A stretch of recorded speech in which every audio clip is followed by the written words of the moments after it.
Uma proposta de emenda constitucional pretende destinar porcentagem mínima da receita corrente líquida da União para o Sistema Único de Segurança Pública. Começa agora mais um assunto de Estado e hoje a gente vai falar aqui no programa sobre essa PEC, além de saúde, educação, entre outros temas. E para conversar comigo, a nossa convidada de hoje é a senadora Zenaide Maia, do PSD do Rio Grande do Norte. Bem-vinda, senadora.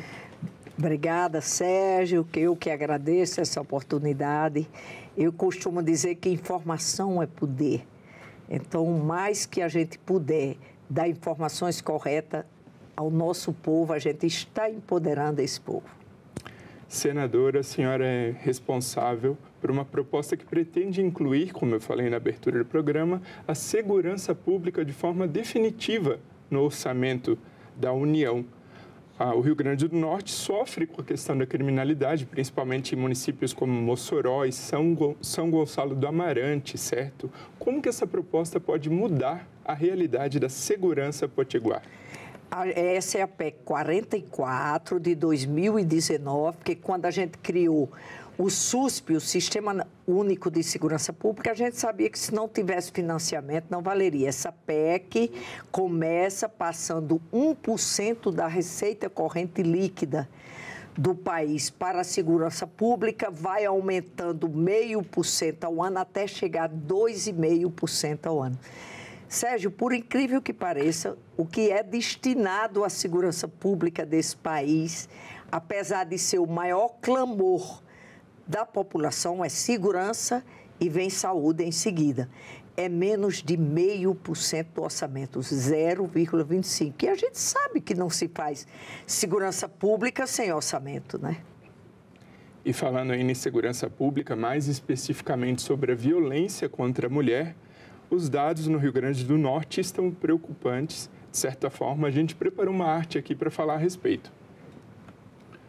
Então, principalmente dados do Ligue 180, informados pelo governo federal, houve um aumento no ano passado de 13,7% nos atendimentos no Rio Grande do Norte. No entanto, o número de denúncias caiu 6,6%. Há mulheres que vivenciam diariamente, imagina a situação dessa mulher na sua residência. E a violência que lidera os atendimentos, as chamadas ao Ligue 180, a violência psicológica, seguida logo pela física. A senhora foi relatora do projeto que pretende reservar vagas de emprego em contratos de terceirização com o serviço público para as mulheres vítimas de violência doméstica. Qual que é a importância desse projeto, senadora?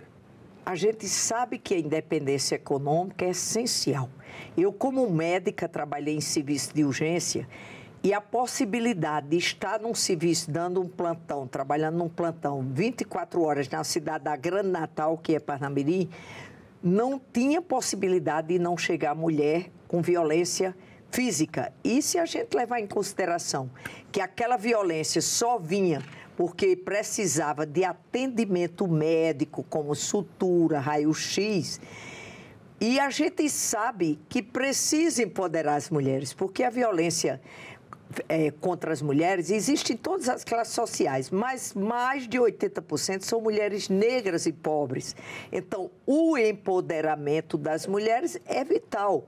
E esse projeto de lei que a gente aprovou aqui no Senado, que coloca 5% no mínimo de vagas das empresas terceirizadas contratadas pelo Serviço Público Federal, seja administração direta ou autarquias, seja para mulheres vítimas de violência. Porque quando eu estimulava essas mulheres a denunciarem, elas diziam: doutora Zenaide, eu não tenho como sobreviver. Eu e os meus filhos, porque eu dependo economicamente do meu agressor. Então, não onera o país. Está na Câmara já há bastante tempo e eu venho cobrando isso. Isso é uma das coisas que diminuiria. A gente sabe que é muito triste essa questão do feminicídio, do estupro, que a gente tem a cada 5 minutos, e o estupro é gravíssimo, porque é entre crianças e adolescentes, principalmente. Isso faz com que as mulheres, nós mulheres, além de sofrer a violência normal, que toda a população sofre na rua, a gente ainda tem essa violência intradomiciliar. Então, nós sabemos que isso é um assunto que toda a sociedade tem que discutir. A gente sabe que a curto prazo, esse rigor da lei, aumentar as penas, endurecer, mas a gente também está vendo que não resolve. Nós temos que empoderar as mulheres, porque não é inventando a roda. A gente está vendo que aquelas mulheres empoderadas, que não dependem economicamente do seu parceiro, do seu ex-parceiro, ela sofre menos violência. E a psicológica, principalmente, porque ela não é obrigada a dormir com o inimigo, como eu digo. Então, a sociedade como um todo e esse país, e mais uma vez eu digo, precisamos colocar a saúde, a vida das mulheres no orçamento. Eu citaria aqui imediatamente, porque a gente tem medida a curto, médio e longo prazo. A curto prazo é esse endurecimento das leis, abrir casas das mulheres brasileiras, adquirir todas as tecnologias que já entram a segurança pública para essas mulheres ser rastreadas, ser afastadas, tudo que a gente puder fazer. E os senhores sabem que vem mais uma vez a comunicação, Sérgio, porque muitas mulheres sofriam violência e não sabiam que já eram violência. Aí o pessoal diz, aumentou a violência? Provavelmente sim, mas aumentou também a mulher ter coragem de denunciar. Eu queria dizer às mulheres brasileiras que não denunciar. A denúncia é inegociável. Muito bem, fica o incentivo, né? O Ligue 180 para poder efetuar essa denúncia, né? Registrar. Tá aí, a gente tem como ligar e tem como denunciar. Isso é uma responsabilidade de todos, porque a gente sabe que já endureceu as penas, não pode ter, não é um crime inafiançável. A gente vai olhando as brechas da lei Maria da Penha, que é de uma importância fundamental. E a gente tem que entrar com isso, Lei Maria da Penha, em miúdos, a educação. A gente tem que criar as crianças já diminuindo esse machismo arraigado que a gente tem, né? Mostrar, as crianças aprendem rápido e começam a perceber também que o pai ou o namorado da mãe, ele começa a perceber. E ele só percebe se ele tiver conhecimento da lei também. Senadora, agora a gente tem uma pergunta que vem lá do seu estado, da Assembleia Legislativa. Vamos à tela aqui. Meu nome é Felipe Rodrigues, eu sou de Natal, sou editor de vídeo e queria saber quando a BR-304 no Rio Grande do Norte vai ser completamente duplicada. Eu queria dizer que essa BR-304, essa duplicação, já é um sonho, porque ela liga a BR-101, entra pela 226 e vai até o Ceará. Então, todos os estudos já mostravam que essa BR precisava ser duplicada. A presidenta Dilma já tinha autorizado, mas a gente descobriu que nem projeto tinha. Então, começou agora já no governo atual, já fez o projeto, grande parte dos recursos estão destinados e ela já está sendo feita com blocos, que eles dizem que é melhor. Vai começar por Natal, depois da Reta Tabajara e vindo de Mossoró também. São aqueles trechos que é mais simples. Eles fazem esse estudo de engenharia e é essencial. Além de ajudar na nossa indústria, no nosso comércio, a gente vai salvar muitas vidas, porque essa pergunta é feita justamente porque os acidentes de trânsito nessas BRs e mais aumentou, porque a gente tem um crescimento grande das energias renováveis e aqueles aerogeradores vão por essas BRs sem duplicação. Não é simples esse movimento lá. Senadora Zenaide, a senhora é autora do projeto de resolução que cria Comenda Alzira Soriano para agraciar mulheres com destaque na carreira política. Luísa Alzira Teixeira Soriano foi a primeira mulher eleita prefeita na história do Brasil no município de Lages, no seu estado. Como que propostas como essa, dessa comenda, podem impulsionar e incentivar uma maior participação feminina na política? Olha, a Alzira é um exemplo para todas nós, porque ela teve contato na época, e ela foi eleita prefeita, a primeira prefeita eleita da América Latina, tem no New York Times. Ela foi eleita porque a Constituição do Rio Grande do Norte dizia que todos poderiam votar e serem votados. Baseado nessa brecha, em 1928, ela foi prefeita eleita de Lages. Você imagina que a gente não podia nem votar, ela já era prefeita. E quando essa informação chegou aqui, foi tirada. Mesmo assim, ela já tinha aberto estradas, botado iluminação mesmo com motores como era. Ela era uma mulher à frente de todas nós. Não tinha nem 30 anos quando foi eleita. E o Rio Grande do Norte tem esse pioneirismo, né? Primeira prefeita eleita, primeira eleitora. Agora, Berta Lutz tinha amizade com o Juvenal Lamartine, que era nosso governador na época, e ela teve essa influência. Claro que é importante. Eu homenageei, muitas pessoas receberam comendas, familiares de Alzira, que, aliás, tem aqui. A mídia tem um bisneto, se eu não me engano, de Alzira, que era quem via receber essas comendas, porque merecia por mulheres que fizeram a história e que nos davam força para saber que a gente podia. Mas aí, ela agora é uma comenda que vai homenagear outras mulheres que virão. Porque eu costumo dizer, a gente tem que ver, embora, gente, também não faz nem 100 anos que a gente teve o direito de votar e ser votado. Avançamos, mas ainda estamos muito distantes. E uma comenda dessa, mais uma vez, serve para dar visibilidade às mulheres brasileiras que é possível, sim. Precisa a gente ter perseverança, esperança e lutar por aquilo que a gente acredita, porque não vem nada fácil para a gente. Agora, falando em educação, o seu estado, a senhora destinou aproximadamente 23 milhões de reais para o Instituto Federal de Educação, Ciência e Tecnologia do Rio Grande do Norte. Esse investimento vai impulsionar melhorias e projetos nos 23 campi do estado. Qual a importância de se investir em inclusão social por meio da educação, Potiguar? Olha, ninguém se desenvolve sem educação, porque a falta de educação pública de qualidade para todos é quem evita violência, é quem diminui as desigualdades. E os institutos federais de educação, ciência e tecnologia é um exemplo para o mundo.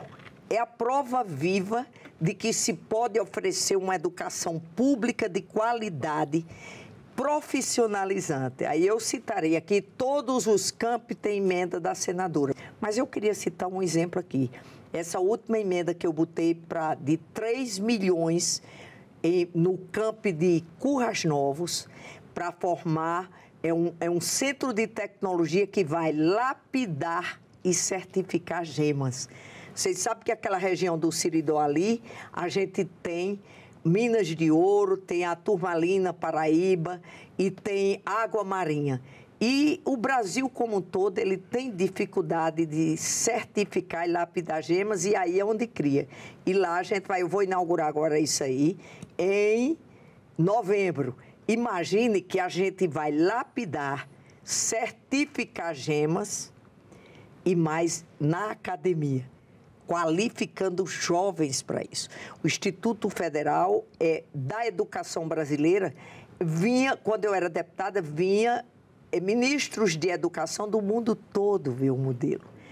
E a gente, quando mudou de governo, eles resolveram retirar recursos. Ia fechar vários laboratórios, foi onde eu entrei aqui, resolvi, no meu estado, não vai fechar nenhum curso técnico, porque eu vou botar emenda para isso. É uma educação que diminui a violência, é uma educação que diminui as desigualdades. Com essa desigualdade social que a gente tem aí, não existe um desenvolvimento no mundo. Isso não é inventar a roda. E eles diziam que o custo aluno era muito caro. Ninguém faz educação, nem saúde, nem segurança pública sem recursos. Por isso que eu digo aqui todo dia, temos leis maravilhosas que dão direito à alfabetização, mas ou colocamos a educação das nossas crianças, adolescentes e adultos no orçamento, ou a gente não vai ver isso. É outra luta da senadora Zenate. E a senhora mesmo falava sobre a importância da educação para formar o cidadão, essas crianças jovens, formar o cidadão para se evitarem casos como de criminalidade, né, senadora? Ninguém vê violência nos institutos federais. É uma escola que acolhe, que ensina, e se visitar, porque eu conheço os campos, chama atenção, cada um tem aquele foco. São várias áreas, mas tem aquele foco, que a gente chama um laboratório, que é o laboratório-chefe. Eu cito aqui Caicó. Caicó, que tem uma indústria têxtil bem avançada, lá tem o curso de moda e design. E eles ganham prêmios em todo canto, fazendo aquela roupa, mostrando isso tudo. Então, chego em Panguaçu, lá eles criam galinhas gigantes, codornas, e eles não só criam que aquilo vai alimentar, que é uma escola que você entra de manhã e só sai à tarde, tem centro de vivência, tem biblioteca. Eu digo que nem nas escolas privadas eu via isso quando levava meus filhos para o colégio. Quando toca aquela campanha encerrando, sai tudo na carreira. O Instituto Federal não tem isso. Eles sentem porque ali tem onde eles ficarem estudando, tem biblioteca, tem outros cursos. Os institutos federais é importante, sim, a educação. Os senhores sabiam que o nosso representante da educação no país esteve em Angicos, nosso patrono da educação? E sabe o que é que ele dizia quando... Lá tem até estátua dele. Mas eu dizia assim, quando me perguntam, e aí? O que é que ele disse? Eu disse, o mais importante não foi educar. Ele juntava aquelas famílias pobres e dizia o seguinte, vocês não estão na miséria porque Deus quis. Vocês estão na miséria porque o Estado brasileiro não se preocupa em educar vocês. Para mim, isso aí é a frase principal. Senadora, agora sobre saúde, a senhora foi relatora do programa que relançou o programa Mais Médicos. Isso contribuiu com a retomada, né, desse projeto, que hoje conta com mais de 500 profissionais nas mais diversas áreas do seu estado.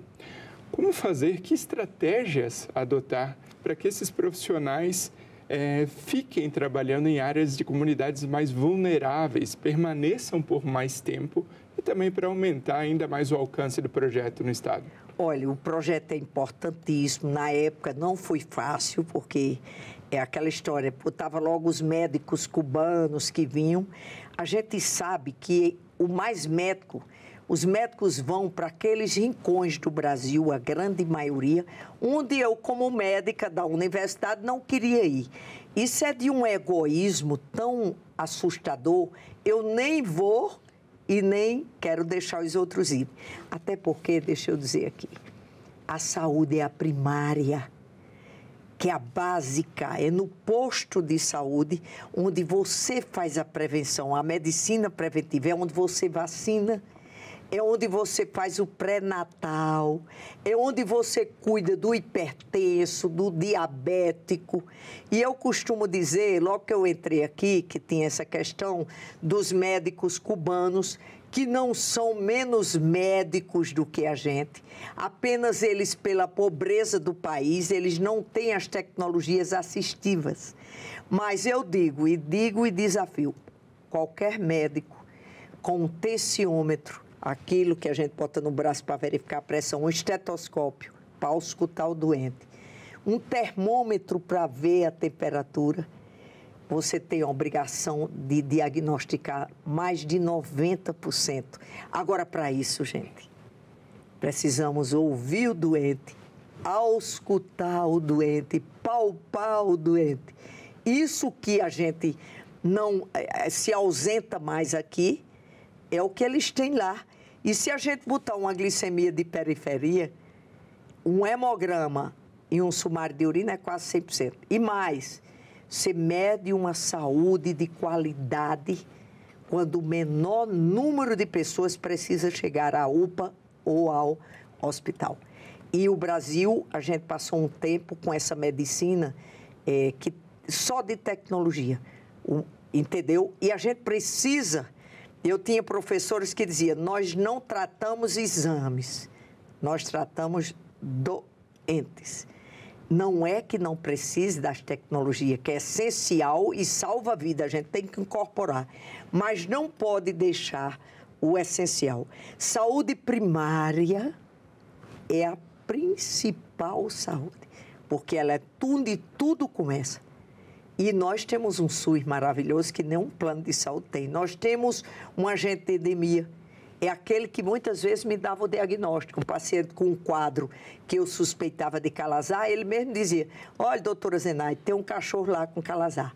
Então, esse SUS nós temos que abraçar, gente. Isso é um sistema único de saúde, que é o exemplo para o mundo. Nessa pandemia, quem mais salvou vidas foi SUS, vacinas e mídia. Porque a mídia salvou vidas, porque ela combateu as fake news e defendeu a ciência.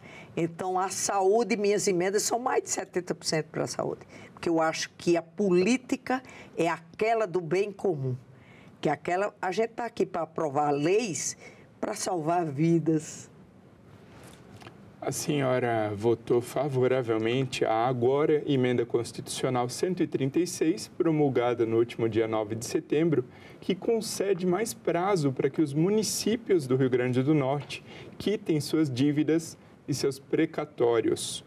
Qual que é a perspectiva para esses municípios, para esses prefeitos, de poderem melhorar a oferta de serviço público agora com esse socorro financeiro? Olha, é impressionante, mas os municípios desesperados. Vocês sabem que eu acho que foi 2021 que a gente aprovou essa prorrogação.